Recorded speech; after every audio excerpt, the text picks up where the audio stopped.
Assalamualaikum warahmatullahi wabarakatuh. Jadi kali ini kita akan belajar mengenai hadis ahad. Sebelum pelajaran dimulai, kita berdoa terlebih dahulu agar dimudahkan dalam memahami ilmu dan juga semoga ilmunya menjadi barokah. Amin ya rabbal alamin. Berdoa dimulai. Amin amin ya rabbal alamin. Oke, setelah di video seperti kita membahas mengenai arti dari hadis ahad dan juga pembahasan mengenai hadis masyhur beserta pengertiannya dan contohnya, maka sekarang kita lanjut ke bagian hadis ahad selanjutnya. Hadis aziz secara aspek etimologi berasal dari kata dasar aziz yang berarti kuat, jarang, atau sedikit. Penamaan aziz sebagai makna dari kemuliaan karena jumlahnya sedikit atau jarang. Nah, hadis aziz ini sebagian ulama menyampaikan bahwa tidak jauh berbeda dengan hadis masyhur, hanya saja jumlah periwayatnya lebih sedikit. Hanya terdiri dari 2 atau 3 orang perawat atau dapat lebih pada sebagian tingkatannya. Jadi pada intinya itu yang perlu kita garis bawahi adalah hadis aziz ini 2 periwayat. Nah, ini ada contoh hadis aziz. Hadis ini dinamakan aziz ini karena ada Anas bin Malik dan juga Abu Hurairah dalam periwayatannya. Ini yang pertama. Ini karena itu dinamakan dengan hadis aziz.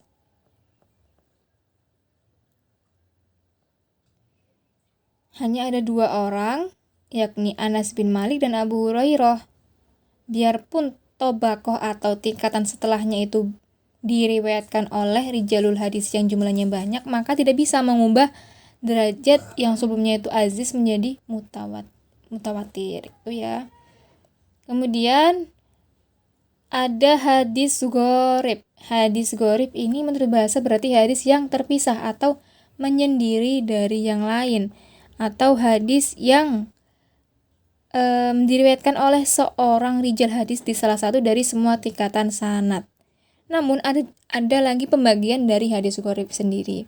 Ada hadis gharib mutlak dan juga ada hadis gharib nisbi. Yang gharib mutlak adalah hadis gharib yang diriwayatkan hanya oleh 1 orang saja sejak tingkatan sahabat, tingkatan tobako yang pertama. Tapi kalau hadis nisbi adalah hadis yang diriwayatkan oleh 1 orang juga tapi pada tingkatan tabi'in atau seterusnya. Jadi bukan di tingkatan pertama tapi di tingkatan kedua atau setelahnya itu, dan makan hadis gharib nisbi. Nah, ini ada contoh dari hadis gharib mutlak. Ini kan 1 di tobako pertama, di tobako sahabat itu perawinya cuma 1 saja, rijalul hadisnya cuma 1 saja, tapi selanjutnya mungkin ini ada ya. Tobako kedua ada Abu Sholih, 3 ada Abdullah bin Dinar. Nah, itu pokoknya itu 1 aja di tingkatan yang pertama itu dinamakan hadis gharib mutlak. Kemudian kita lihat contoh dari hadis gharib nisbi.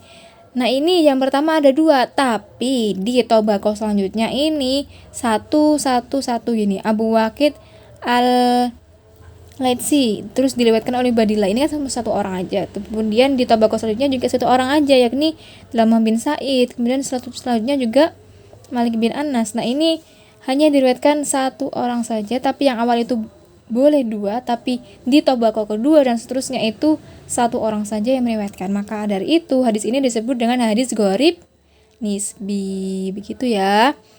Nah,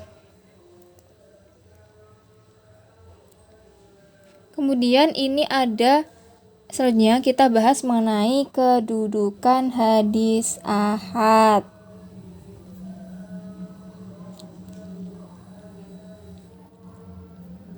Namun sebelum itu kita bahas dulu ya mengenai hadis gharib nisbi. Hadis gharib nisbi ini ada 3 bentuk, yakni ada yang sendiriannya seorang thiqah. Ini hadis yang sanadnya 1 atau lebih, namun di salah satu tingkatan sanad selain tingkatan sanad yang pertama hanya ada 1 rijal yang thiqah. Definisi lain yaitu hadis yang sanadnya banyak namun yang thiqah hanya 1. Namun definisi ini lemah.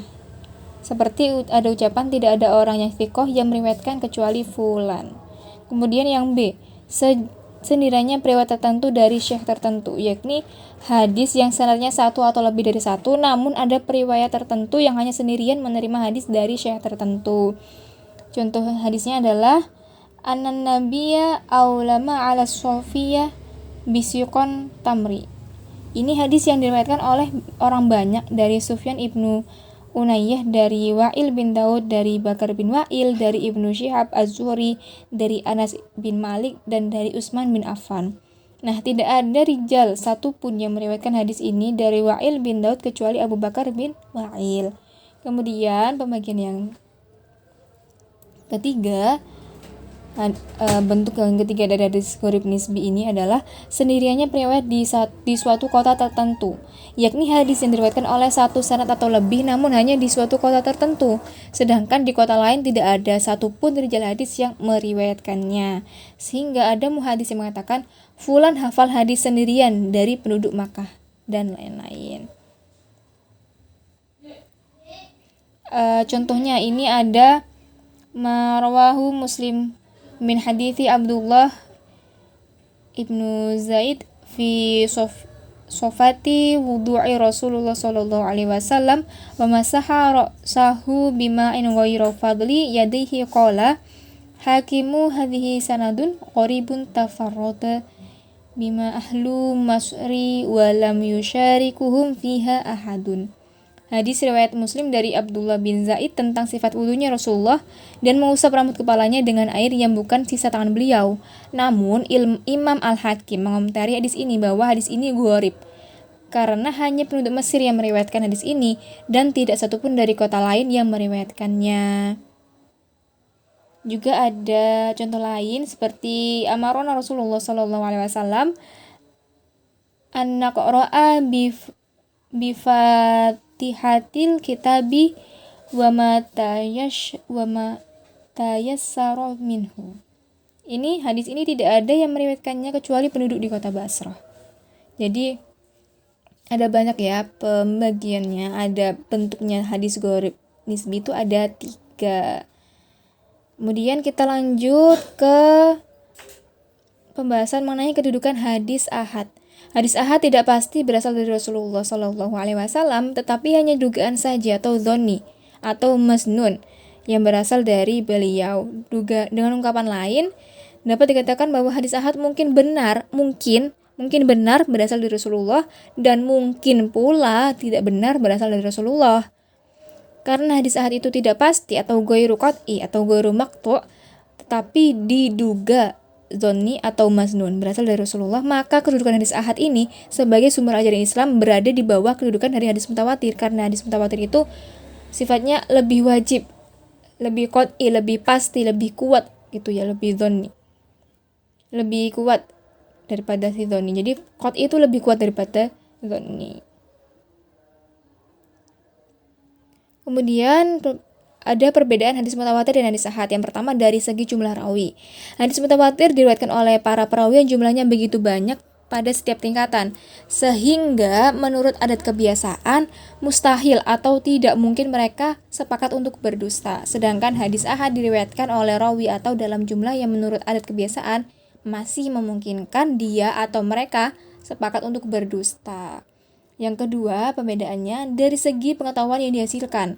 Hadis mutawatir menghasilkan ilmu qat'i atau pengetahuan yang pasti atau ilmu daruri, pengetahuan yang mendesak untuk diyakini bahwa hadis itu sungguh-sungguh dari Rasulullah, sehingga dapat dipastikan kebenarannya. Sedangkan hadis ahad menghasilkan ilmu dhonni, pengetahuan yang bersifat dugaan, masih dugaan bahwa hadis itu berasal dari Rasulullah, sehingga kebenarannya masih berupa dugaan pula yang masih perlu dibenarkan, masih perlu dicari terlebih jauh lagi.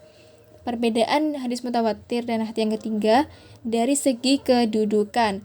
Hadis mutawatir sebagai sumber ajaran Islam memiliki kedudukan yang lebih tinggi dari hadis ahad. Sedangkan kedudukan hadis ahad sebagai sumber ajaran Islam berada di bawah kedudukan hadis mutawatir. Dan yang keempat, dari segi kebenaran keterangan matan atau isi dari hadis, dapat ditegaskan bahwa keterangan matan hadis mutawatir mustahil bertentangan. Artinya tidak mungkin bertentangan dengan keterangan ayat dalam Al-Quran.